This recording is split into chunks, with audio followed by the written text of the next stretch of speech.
네, 오늘 서부 T&D에 대해 좀 자세히 알아보겠습니다. 이 회사가 호텔, 쇼핑몰, 부동산 개발 이렇게 사업을 하는데요. 먼저 호텔 쪽을 보면요. 회복세가 아주 인상적이에요.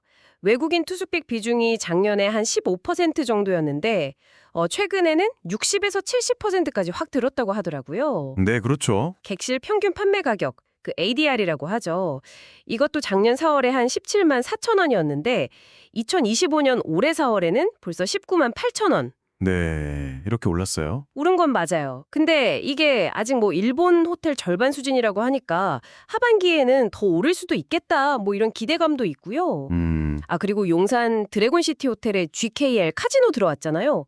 거기서 연 70억 원 정도 임대료가 따박따박 들어오는데 이게 또 이익률이 엄청 높다고 하죠. 네, 임대 수익이니까요. 하이브랑 같이 하는 그 세븐틴 테마 객실인가요? 그것도 잘 된다고 하고 여러모로 허케이 쪽은 분위기가 아주 좋은 것 같아요. 네, 호텔 실적 자체는 분명히 개선된 게 맞습니다. 맞는데, 저는 이건 좀 더 신중하게 봐야 한다고 생각해요. 왜냐면 이게 외부 요인에 좀 많이 휘둘리거든요.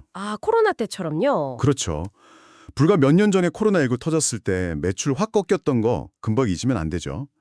외국인 비중 늘어난 거요? 물론 좋죠. 좋은데 이게 예를 들어 중국 단체 관광객이 다시 확 들어온다거나 이런 특정 이벤트에 대한 기대가 좀 미리 반영된 거 아닌가 싶기도 하고요. 그럴 수도 있겠네요. 실제 객실 점유율 보면 평균은 70% 중반인데 주중에는 또 60%대로 내려가기도 하거든요. 이게 안정적으로 80% 중반까지 가려면 아직 좀 불확실한 부분들이 해소되어야 하지 않나. 네, 그래서 호텔 하나만 보고 너무 낙관하기는 좀 이르지 않나 싶습니다. 물론 호텔만 있는 건 아니죠. 서부 T&D의 진짜 매력은 사실 이 회사가 가진 땅? 그러니까 부동산 개별 잠재력에 있다고들 하잖아요. 네, 그 부분도 중요하죠. 양천구 신정동 부지. 와, 이게 대지 면적만 2만 8천 평이래요. 엄청 크죠. 네, 크긴 크죠.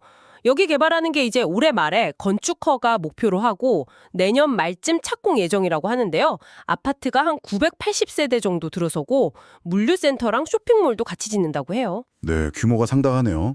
총 공사비가 무려 1조 7천억 원 정도 예상되는데 아파트 분양만으로도 한 1조 4천억 원 정도는 매출을 기대하고 있대요. 1조 4천억 원. 그리고 물류센터나 쇼핑몰은 다 짓고 나서 팔 수도 있고요. 그렇죠. 매각 가능성. 또 있어요. 용산호텔 바로 앞에 나진상가 부지. 거기도 한 1,800평 정도 되는데 여기도 이제 고급 오피스텔 한 90실 정도로 개발해서 내년에 착공하고 분양할 목표라고 합니다.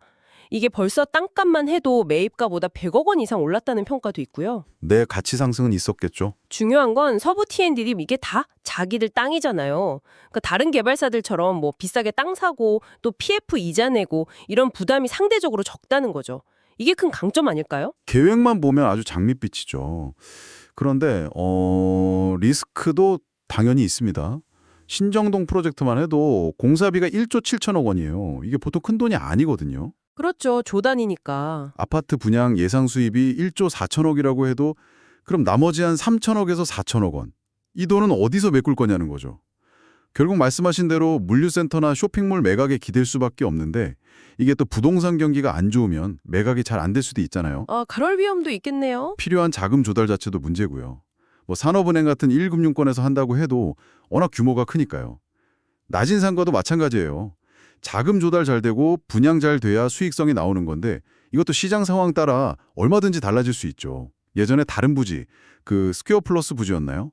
거기도 원래는 크게 리테일 상권으로 개발하려다가 코로나 때문에 계획 바뀌고 지금 데이터 센터 검토한다는데 이것도 3년 이상 걸릴 거라고 하잖아요. 맞아요. 계획이 변경된 적이 있었죠? 그러니까 계획이라는 건 언제든 틀어질 수 있다는 걸 좀 염두에 둬야 합니다. 네. 하지만 또 회사가 주주들을 생각하는 모습은 저는 꽤 긍정적으로 보고 싶어요. 작년에만 자사주 소각을 2번이나 했잖아요. 100만 주, 50만 주.